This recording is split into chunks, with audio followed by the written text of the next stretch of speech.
નમસ્કાર, નજર ન્યૂઝમાં આપનું હાર્દિક સ્વાગત છે. હું આપની સાથે અજય વાઘેલા. આવો જોઈએ આજના મુખ્ય સમાચાર. દાહોદના દેવગઢ બારિયા ખાતે સબ જેલમાંથી પોસ્કો કેસનો આરોપી ફરાર થવાના મામલે મોટો વળાંક આવ્યો છે. દેવગઢ બારિયા પોલીસે ફરાર આરોપી મનોજ ભરતભાઈ કટારાને ઝડપી પાડ્યો છે. આરોપી તેના ઘરે હોવાની બાતમીના આધારે પોલીસે મધ્યરાત્રે ઘર કોર્ડન કરી કાર્યવાહી હાથ ધરી અને તેને ધરપકડ કરી. પ્રાથમિક માહિતી મુજબ આરોપી સબ જેલમાંથી બીમારીનું બહાનું બનાવી ફરાર થયો હતો. આરોપી કેવી રીતે ભાગ્યો અને ભાગવામાં કોઈએ મદદ કરી હતી કે નહીં તે મુદ્દે પોલીસે વધુ પૂછપરછ શરૂ કરી છે. લીમખેડા ખાતે દાખલ થયેલ 2025માં દાખલ થયેલ પોક્સોના ગુનાનો આરોપી દેવગઢ બારિયા જેલમાં રાખેલ હતો, જે ગઈ તારીખ 8/2/2026ના રોજ કોઈપણ રીતે પોલીસ સ્ટાફની નજર ચૂકી રહે જેલમાંથી ફરાર થઈ ગયેલ હતો.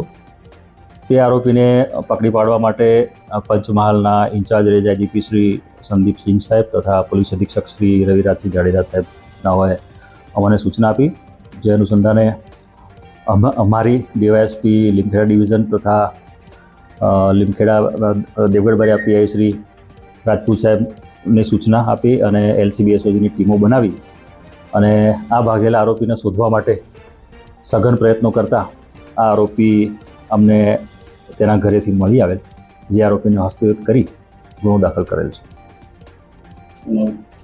આરોપીનું નામ છે મનોજભાઈ ભરતભાઈ કટારા અને તે હાથિયાવનનો રહેવાસી છે.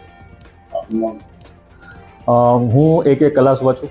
મારું નામ એક કલાસવા છે. હું ઇન્ચાર્જ ડીવાયએસપી લીમખેડા ડિવિઝનમાં ફરજ બજાવું છું અત્યારે.